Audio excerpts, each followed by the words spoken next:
समृद्धी महामार्गावर पकडला 65 लाखांचा गुटखा, 1 जण अटकेत.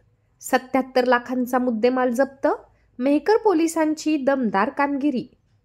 बुलढाणा जिल्ह्यातून जाणाऱ्या समृद्धी महामार्गावरून मोठ्या प्रमाणात प्रतिबंधित असलेल्या गुटख्याची वाहतूक केली जाणार असल्याची गोपनीय माहिती मेहकर पोलिसांना मिळाली होती.